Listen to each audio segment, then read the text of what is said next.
Kaleshwaram commission నివేదికకు సంబంధించి BRS అధినేత కేసీఆర్ హరీష్ రావు దాఖలు చేసిన పిటిషన్ మీద హైకోర్టులో విచారణ జరిగింది. కాళేశ్వరం కేసును సీబీఐకి అప్పగించాలని ప్రభుత్వం నిర్ణయించిందని కోర్టుకు ఏజీ సుదర్శన్ రెడ్డి చెప్పారు. ఈ క్రమంలో కేసీఆర్ హరీష్ రావుల మీద తదుపరి విచారణ వరకు కమిషన్ రిపోర్టు ఆధారంగా ఎలాంటి చర్యలు తీసుకోవద్దని కోర్టు ఆదేశించింది. ఈ కేసు విచారణను అక్టోబర్ 7కు వాయిదా వేసింది.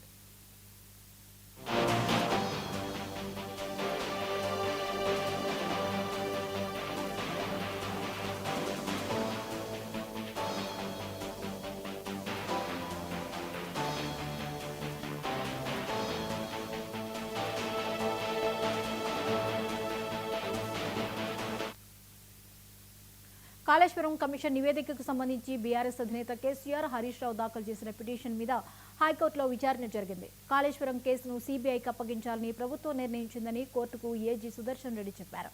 ఈ క్రమంలో కేసీఆర్ హరీష్ రావుల మీద తదుపరి విచారణ వరకు కమిషన్ రిపోర్టు ఆధారంగా ఎలాంటి చర్యలు తీసుకోవద్దని కోర్టు ఆదేశించింది. ఈ కేసు విచారణను అక్టోబర్ 7కు వాయిదా వేసింది.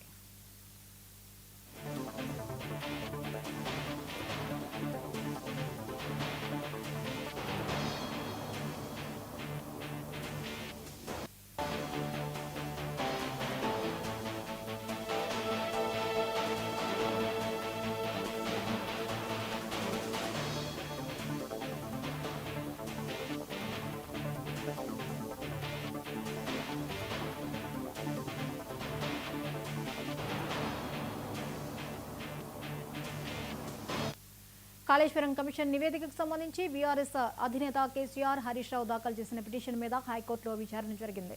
ఈ అంశంపై మరిన్ని అప్డేట్స్ ని చీఫ్ రిపోర్టర్ శ్రీనివాస్ అందిస్తారు. శ్రీనివాస్, హైకోర్టు విచారణలో దీన్ని వాయిదా వేసినట్టు అక్టోబర్ 7 వరకు వాయిదా వేసినట్టు అయితే తెలిసింది. వివరాలేంటి?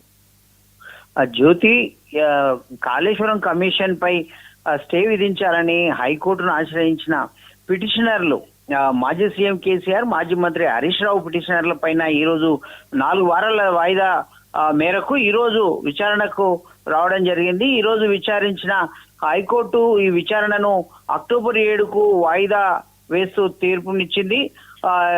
ఏదైతే కాళేశ్వరం అవినీతిపై ఘోష్ కమిషన్ విచారణ జరిపిందో ఆ విచారణ అంతా ఏకపక్షంగా ఉంది, రాజకీయ కక్ష తీర్చుకునే విధంగా ఉందని హైకోర్టును ఆశ్రయించడం జరిగింది ఈ పిటిషనర్లు కేసీఆర్ అలాగే హరీష్ రావు. కానీ ఈలోగానే ఈ హైకోర్టు ఘోష్ కమిషన్ ఇటు రావడం, అసెంబ్లీలో చర్చకు రావడం, అసెంబ్లీలో సిబిఐకి విచారణకు తీర్మానించడం కూడా జరిగిపోయింది. అయితే ఇది ఈ అసెంబ్లీలో చర్చ కంటే ముందే దీన్ని స్టే విధించాలని ఆ కోర్టును ఆశ్రయించడంతో ప్రభుత్వ అడ్వకేట్ జనరల్ వాదనకు ఏకీభవించిన హైకోర్టు అప్పట్లో స్టే ఇవ్వలేదు, కానీ విచారణ చేపడతామంటూ 4 వారాలకు వాయిదా వేశారు. ఆ 4 వారాల తర్వాత ఈ రోజు విచారించిన హైకోర్టు అక్టోబర్ 2కు మరోసారి వాయిదా వేయడం జరిగింది. అయితే ఈ కేసులో ప్రభుత్వము సిబిఐకి అప్పగించడము, ఈ కమిషన్ దర్యాప్తును ఈలోగానే జరిగిపోయింది. ఏదైతే కోర్టు ఈ ఘోష్ కమిషన్ నివేదికపై స్టే తెచ్చుకోవాలనుకున్నటువంటి హరీష్ రావు కేసీఆర్లకు చుక్కెదురైనట్లే అని చెప్పుకోవచ్చు. ఎందుకంటే వీరి విచారణ వాయిదా పడడంతో వారు ఆశించిన స్టే అనేది అందుబాటులోకి రాకుండా పోయిన పరిస్థితి. ఈ క్రమంలోనే అది సిబిఐకి కూడా అప్పచెప్పేయడంతో వీరికి ఇప్పట్లో ఊరట కష్టమే అని తెలుస్తా ఉంది. మరి అది సిబిఐ విచారణ చేపడితే, ఈ రోజే సిబిఐ విచారణ చేపట్టేందుకు హోంశాఖకు తెలంగాణ ప్రభుత్వం కూడా లేఖ రాసినట్లు తెలుస్తా ఉంది.